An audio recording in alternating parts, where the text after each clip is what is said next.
Bonjour et bienvenue dans le podcast ésotérique. J'ai créé ce podcast dans l'idée d'y rassembler toutes les informations qui me semblent utiles et justes lorsque l'on s'éveille à une spiritualité consciente. J'espère que cet épisode vous plaira, car aujourd'hui, nous allons parler d'un sujet qui semble particulièrement vous plaire. Et je ne vais pas vous le cacher, c'est un sujet qui me plaît beaucoup aussi. Je remarque bien au cours de mes consultations, lorsque je me connecte en tant que médium, à l'histoire des personnes qui viennent me consulter, que parfois viennent se présenter des mémoires d'un autre temps et d'un autre espace. Des mémoires qui semblent particulièrement vivantes, qui semblent habiter l'horizon mental et émotionnel de la personne qui me consulte. Ce qui peut paraître totalement étrange lorsque l'on considère que nous sommes une personne qui existe dans un temps unique et dans un espace unique.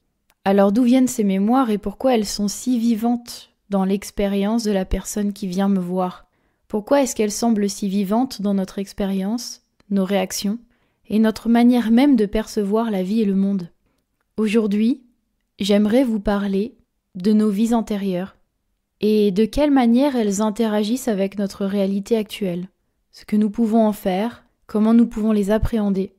Laissez-moi faire un petit tour d'horizon de la façon dont ces vies antérieures semblent, à mon sens, nourrir notre expérience, de vertus comme de difficultés. Laissez-moi vous parler de vos vies antérieures.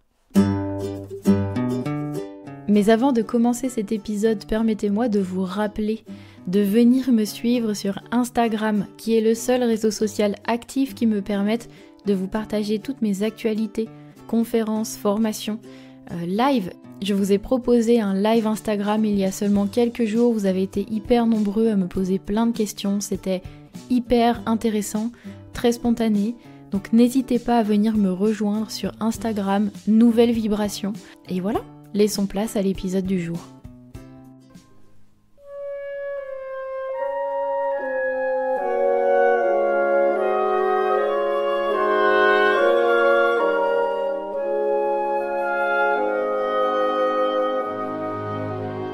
De quoi parle-t-on lorsque l'on parle de vies antérieures? La notion de vies antérieures fait appel directement à la notion de réincarnation. Dans certaines spiritualités ancestrales, et dans une spiritualité plus actuelle, nous considérons que l'âme, ce qui nous constitue par essence, ne se contente pas d'une seule incarnation, mais vit des incarnations successives qui font l'expérience globale d'une âme qui souhaite se reconnaître par l'expérience matérielle et dont l'objectif est de pouvoir transcender les propres limites qui sont les siennes, ou en tout cas faire évoluer les potentiels avec lesquels elle s'est vue naître. Aussi, il est généralement considéré que les vies sont successives. Vous avez peut-être vécu d'autres vies dans le passé et vous en vivrez peut-être d'autres dans le futur. Il est donc plus ou moins difficile de faire des liens entre ces différentes incarnations, ce qui nous donne potentiellement la sensation de vivre au travers de personnalités qui ne se rencontreront jamais et qui n'auront jamais réellement de lien les unes avec les autres. C'est ce qui forme aussi d'une certaine façon l'attachement à cette vie unique et à cette personnalité unique que nous connaissons aujourd'hui. Mais lorsque l'on change d'angle de vue, on peut se rendre compte que ces vies ne sont pas si éloignées que ça de nous et que nous portons en notre mémoire de nombreux talents, de nombreuses caractéristiques, pensées, peurs ou au contraire attraits pour des choses qui n'ont pas fait partie de notre expérience actuelle, mais plutôt de celles que nous avons vécues en d'autres espaces et en d'autres temps. Alors généralement, lorsque je parle de vies antérieures, un certain nombre de personnes me reprend et me dit « Non, moi je considère que ce sont des vies parallèles, parce que le temps n'existe pas, et donc nos vies sont simultanées. Il n'y a pas de vies antérieures, mais des vies parallèles. » Alors, forcément, à force d'entendre ce type de retour, et en ayant moi-même une certaine pensée de ce qu'est une vie antérieure ou une vie parallèle, je me suis constitué tout un chemin d'exploration qui m'a permis de me reconnaître dans une conception de la vie qui valide à la fois la notion de vie parallèle, mais aussi de vie antérieure.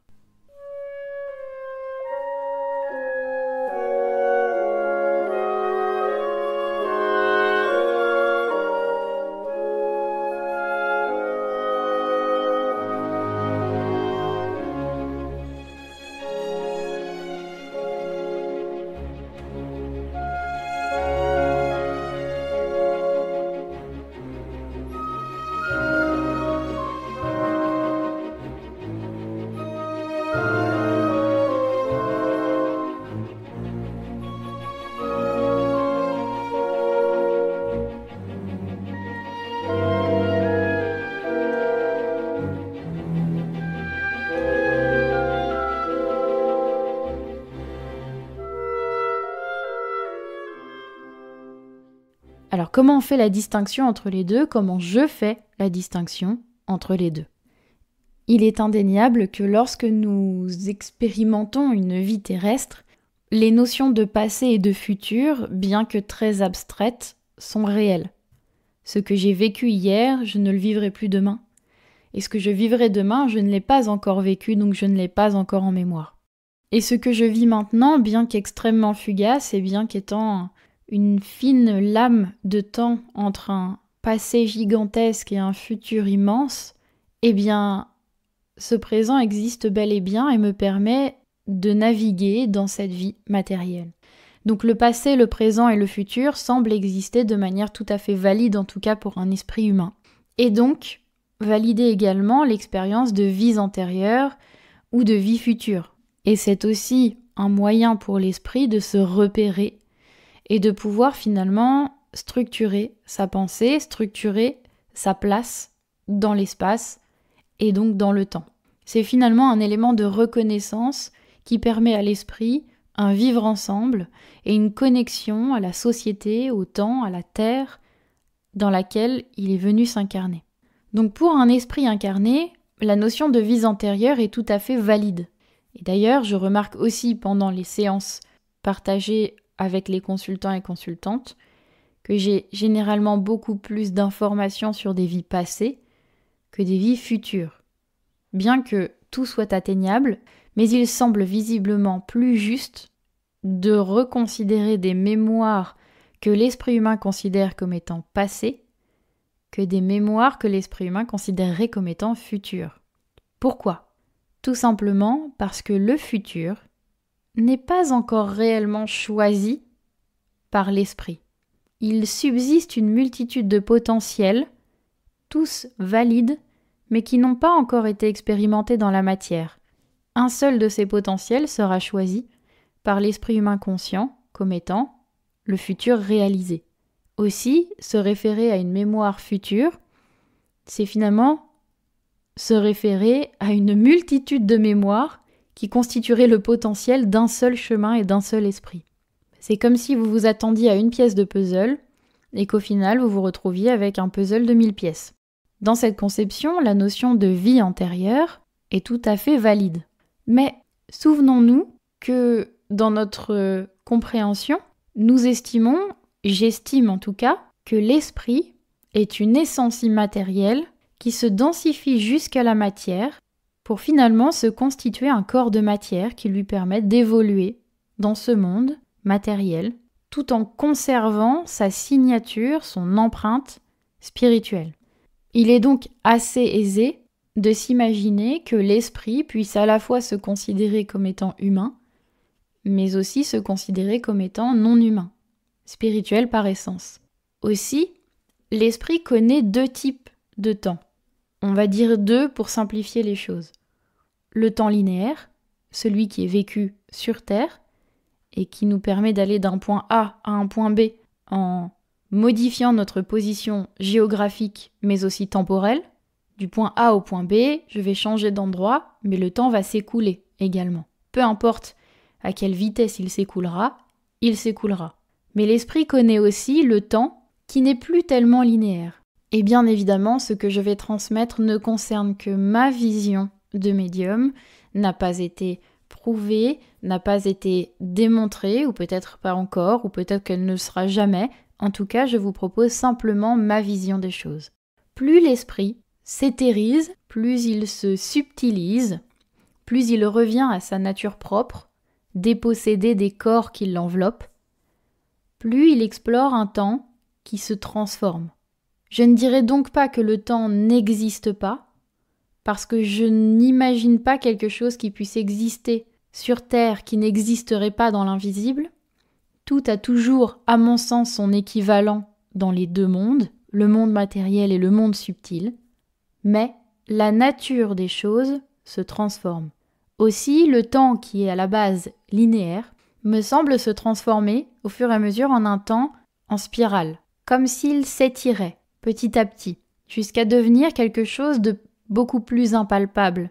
Et puis, l'esprit retournant de plus en plus à sa nature la plus subtile, finit par atteindre une strate où le temps n'est plus ni linéaire ni en spirale, mais il devient sphérique. Et par sphérique, ce que j'entends, c'est que le temps ne semble plus être une caractéristique d'écoulement des événements, comme si les événements se succédaient, comme des diapositives qui se succèdent, mais le temps devient le film.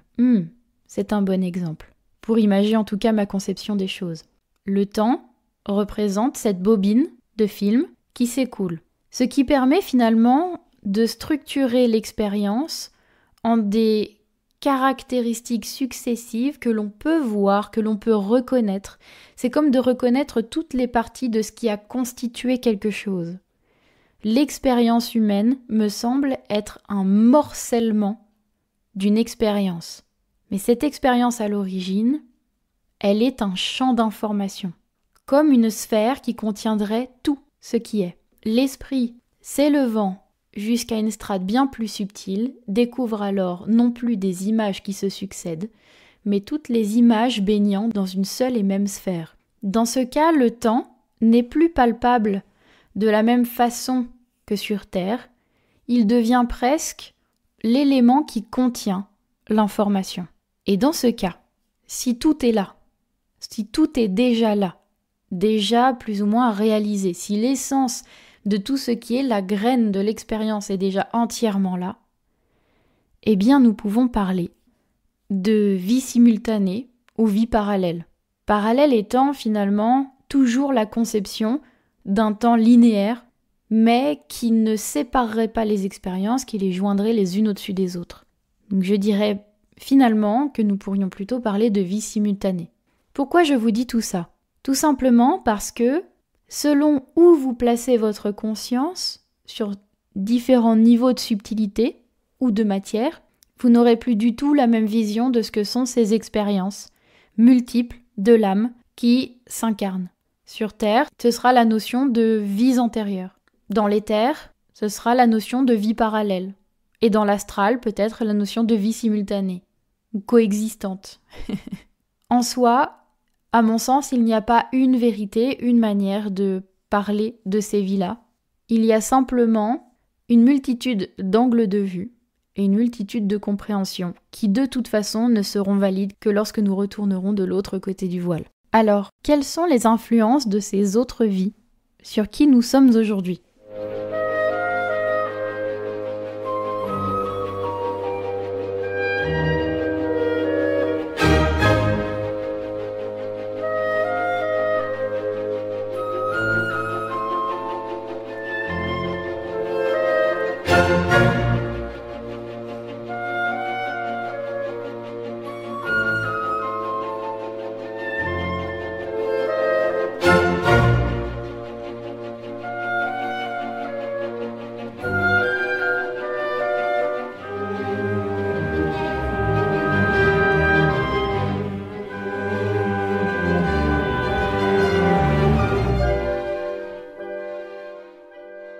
De ce que j'ai pu percevoir, l'esprit qui souhaite s'incarner va puiser dans différents types de mémoires.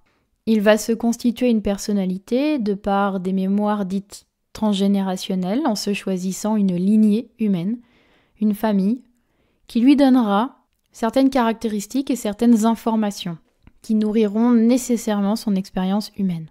En tant qu'esprit pur, il ira puiser dans toutes les expériences qu'il a déjà vécues ou qu'il vivra dans le futur, en allant chercher des portions de vie, des traumatismes, des choses qui peut-être n'ont pas été abouties ou peut-être nourriront son expérience et sa vision de la vie, sa vision du monde, comme si finalement nous choisissions le décor mental et le décor émotionnel dans lequel nous allons évoluer.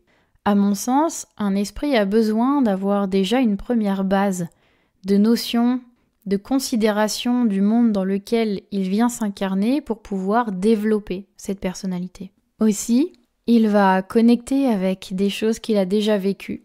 Il va connecter avec des mémoires soigneusement choisies qui lui serviront de base. Cette base étant inconsciente, elle peut parfois subsister toute la vie.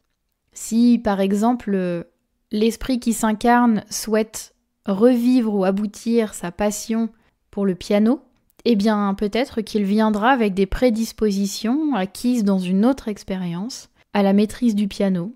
Cela ne signifie pas qu'il deviendra nécessairement pianiste, mais peut-être qu'il vivra un étrange attrait pour cet instrument, et peut-être qu'il choisira d'expérimenter dans une partie de sa vie le fait de créer un groupe de musique et de potentiellement revivre dans une période courte le fait de vivre au travers de la musique. Ce qu'il est important de comprendre à mon sens, c'est que nous venons très souvent avec des potentiels qui ne seront jamais exploités. Ce n'est pas parce qu'il y a 10 000 livres dans une bibliothèque que tous ces livres devront être lus, nécessairement. Ils constituent la bibliothèque, c'est ensuite à l'esprit conscient de choisir ce qu'il a envie d'expérimenter, de lire, de découvrir, ou ce qu'il laissera de côté. C'est la part de libre arbitre qui nous constitue, mais c'est aussi la part du chemin préconçu, préparé, que nous nous sommes choisis. C'est-à-dire que tout ce potentiel, toute cette information présente, va finalement constituer une personnalité extrêmement complexe qui donnera presque la sensation de vivre dans un écosystème magnifique, où toute information a une influence même minime, mais peu de ces informations constitueront l'expérience consciente. Dans ces mémoires qui sont engrammées d'une certaine manière, qui constituent l'esprit inconscient et conscient, par logique, nous allons donc retrouver des peurs, des joies, des attirances, des souvenirs heureux. Certaines époques vont nous marquer pour toujours, des époques heureuses, des époques dans lesquelles nous avons vécu des souvenirs merveilleux. L'attrait conscient pour ces époques est parfois simplement un vestige de vie que nous avons partagée avec nos proches d'aujourd'hui et dont nous nous rappelons d'une certaine manière la vie déjà vécue, l'ambiance déjà vécue. Admettons que vous ayez rencontré votre conjoint dans les années 30 en Angleterre et que vous soyez connus dans une gare parce que chacun de vous prenait le train pour aller à des endroits différents, mais vous preniez finalement le même train. Et puis il s'agissait finalement de trains à vapeur et le bruit du sifflet du train vous rappelle cette rencontre que vous avez déjà faite, déjà vécue avec votre conjoint d'aujourd'hui dans cet autre temps. Eh bien peut-être que si un jour vous entendez le sifflet d'un train à vapeur et que vous vous laissez porter par les sensations spontanées qui vous viendront, vous vous rendrez compte que l'émotion est énorme. Vous n'avez pas exactement les circonstances et le pourquoi vous ressentez ça, mais vous le ressentez parce qu'en vous est nichée cette mémoire de votre première rencontre des décennies et des décennies avant votre expérience actuelle, et vous portez en vous ce souvenir. Il n'aura pas pour objectif de vous servir nécessairement dans cette vie.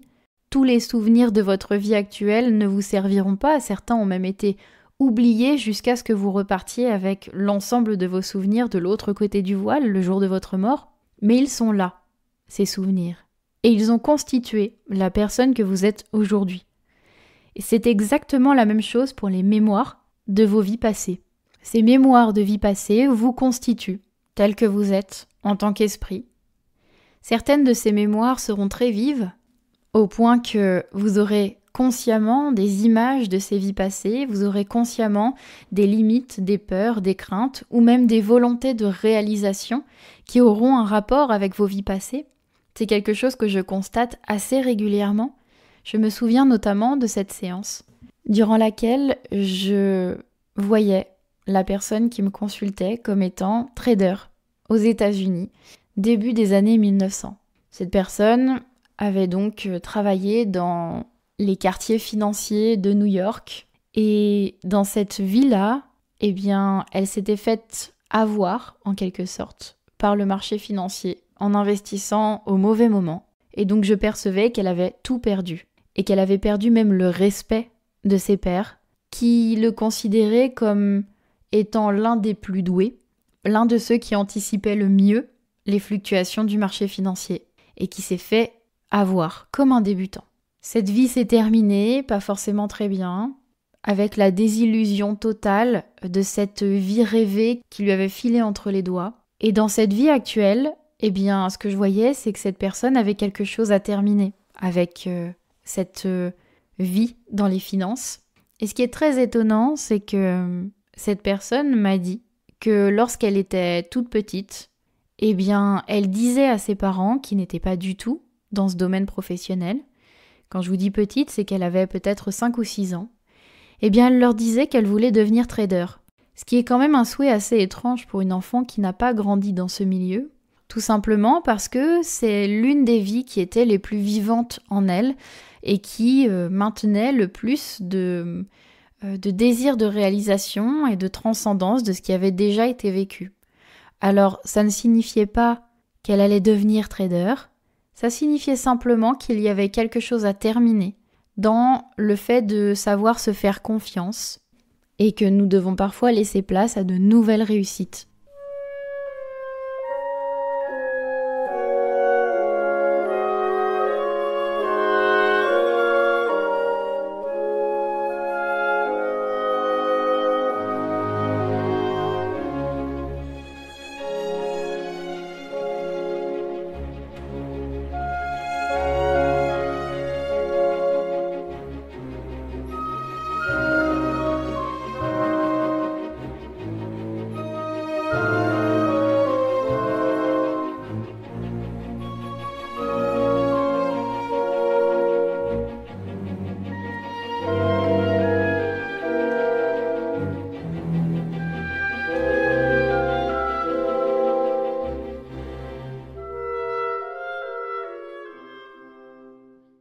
Il me semble que ces mémoires n'ont pas nécessairement à être révélées.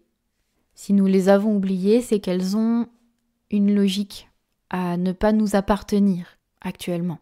Cependant, je pense que dans ces mémoires vives qui existent en nous et qui éveillent à la fois des peurs, mais aussi des joies, des capacités et des souvenirs, sont une première base à surpasser. La priorité est et restera toujours notre vie actuelle, notre expérience actuelle. Aussi, nourrir quelque chose de nouveau sur une base déjà connue, c'est l'objectif principal d'un esprit qui s'incarne.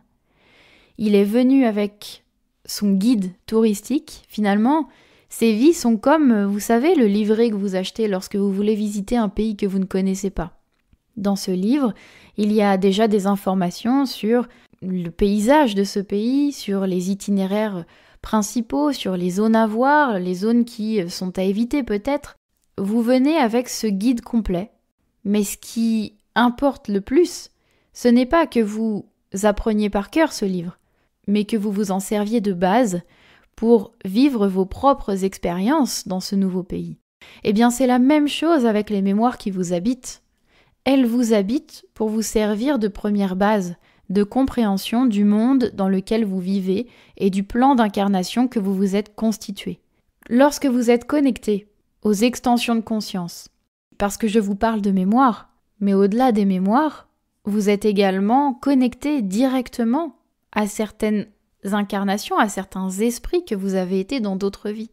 Peut-être même que vous vous entraidez en vous envoyant des informations liées à vos expériences respectives qui peuvent vous aider à comprendre des situations avec un esprit analytique, critique, émotionnel qui fonctionnent différemment.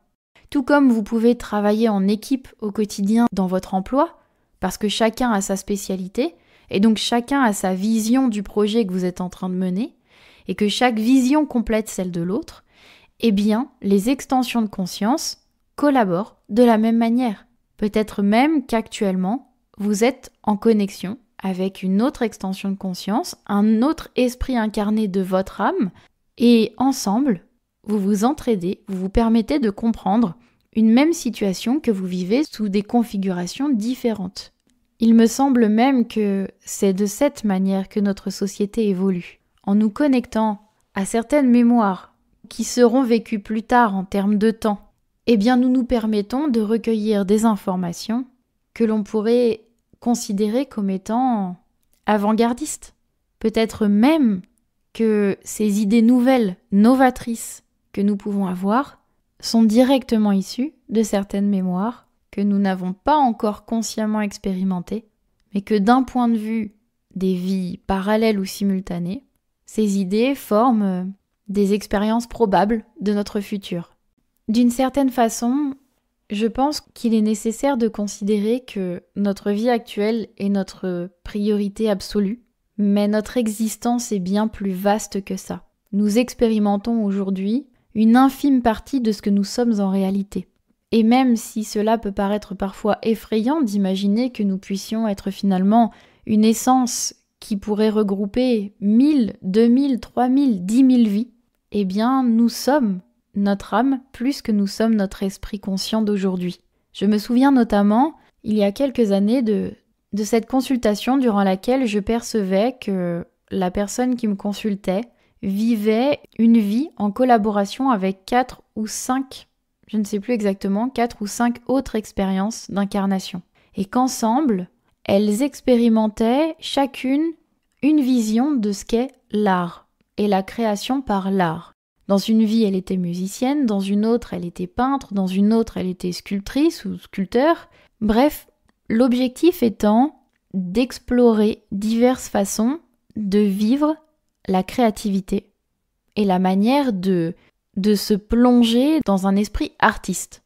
Ce que je percevais, c'était que sa vie actuelle servait une sorte de grand projet d'âme, vécu par plusieurs expériences, plusieurs incarnations, et que ce qu'elle vivait aujourd'hui, même si ça lui semblait insuffisant, était tout à fait ok, qu'elle faisait très bien les choses, mais que par contre, effectivement, sa pleine réalisation, elle la ressentirait une fois qu'elle aurait expérimenté toutes ces facettes de l'âme d'artiste.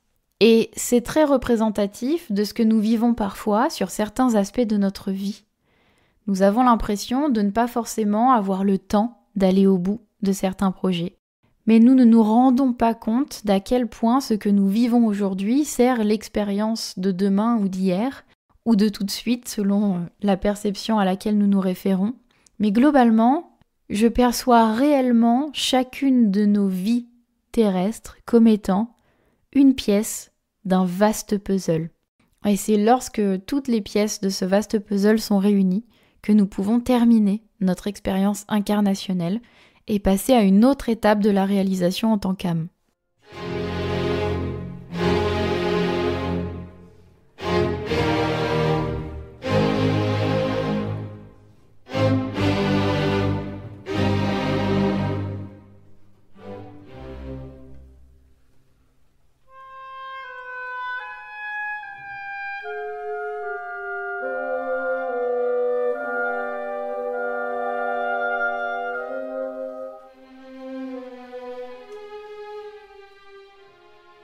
Donc, il n'y a pas d'urgence à connaître vos vies antérieures. Il n'y a pas d'intérêt spécifique à découvrir une vie qui ne se présente pas spontanément à vous. Tout simplement parce qu'elle est déjà là d'une certaine manière et que dans tous les cas, votre objectif c'est de réaliser des choses nouvelles, sur des bases déjà existantes, mais qui n'ont pas besoin d'être conscientes. Malgré tout, j'entends, bien évidemment, votre curiosité vous piquer. Et j'aimerais vous parler de quelques manières grâce auxquelles nous pouvons découvrir nos vies antérieures. En tout cas, certaines d'entre elles. Comme je le disais, on n'oublie jamais vraiment ces expériences passées. Elles sont toujours contenues là quelque part. Mais la conscience ne peut pas et ne doit pas s'encombrer d'informations inutiles. Tout simplement parce que toute information consciente sert le développement de la personnalité et sert le désir de créer, de manifester. Aussi, rien ne sert de se connecter à des informations passées qui n'auraient aucune pertinence dans ce que nous devons ou voulons créer aujourd'hui et demain. Mais, régulièrement, l'esprit sait naviguer dans ces eaux troubles ou ces eaux claires. Et donc l'esprit sait piocher dans les références, les mémoires qui lui sont utiles pour ce qui doit être constitué ou ce que nous voulons constituer aujourd'hui ou demain. Les rêves, par exemple, sont une très bonne passerelle pour recueillir de l'information et l'amener jusqu'à la conscience. Certains rêves vous paraîtront extrêmement réalistes et vous donneront des indices sur des temps passés, des personnes que vous ne semblez pas connaître dans cette vie actuelle, mais que vous reconnaissez dans les rêves. Eh bien, pour nombre d'entre elles, nombre de ces rêves, ce sont des rêves issus d'expériences simultanées ou antérieures. Comme je le disais tout à l'heure, les attraits naturels pour des ambiances, lieux ou époques sont souvent des vestiges de vie déjà expérimentées et qui sont comme des souvenirs mélancoliques, des souvenirs heureux ou malheureux de choses que vous avez déjà vécues dans ces ambiances, dans ces lieux ou dans ces époques. Certaines périodes de vie, comme la maternité, paternité, ou comme certains emplois, certains travails que nous faisons, certaines passions, parfois des bruits, des odeurs, réveillent des sensations, réveillent l'impression de déjà vu, déjà connu, déjà ressenti. Eh bien, généralement, ces périodes, ou en tout cas ces manifestations conscientes d'émotions issues d'une source assez opaque pour notre conscience, mais que nous savons connaître, eh bien, constituent effectivement des mémoires de ce que nous avons déjà vécu. Il y a aussi certaines expériences qu'il ne vaut mieux pas provoquer, comme les expériences de mort imminente, qui parfois interviennent au détour d'accidents ou d'expériences spirituelles particulières. Certains expérienceurs disent être revenus avec des mémoires très vives, des images, des consciences très vives de leur vie passée. Encore une fois, cette manifestation est désirée par l'esprit inconscient et cela n'a jamais lieu par hasard. Mais il y a aussi des accompagnements comme l'hypnose régressive ou l'hypnose spirituelle, comme l'hypnose transpersonnelle de mon amie Séverine Barbier, qui est aussi pratiquée par mon autre ami Xavier Murez. Eh bien, l'hypnose permet de recueillir des mémoires, des informations issues d'autres vies, qui, encore une fois, ne sont pas choisies et revécues au hasard. Il y a toujours un but constructif et évolutif à une mémoire qui nous revient. Pour ma part, depuis quelques années, j'ai de plus en plus de visions claires de vos vies antérieures, en tout cas de celles qui doivent être conscientisées, pour pouvoir mettre fin à certains blocages ou certaines peurs qui vous paraissent irrationnelles. Aussi, le fait de vous les révéler, de vous révéler certains détails, parle très régulièrement à votre esprit, et en revisitant partiellement, par quelques mots, ces souvenirs, eh bien vous vous rendez compte que cela a un impact très vertueux sur la suite et sur des mécanismes inconscients qui vous habitaient. Sachez que la méditation, la projection de conscience peuvent aussi constituer des manières de revisiter des mémoires de vos vies passées. Et surtout, ne vous accrochez pas à ces mémoires. Vivez la vie qui est celle d'aujourd'hui, parce qu'elle est la seule réelle priorité.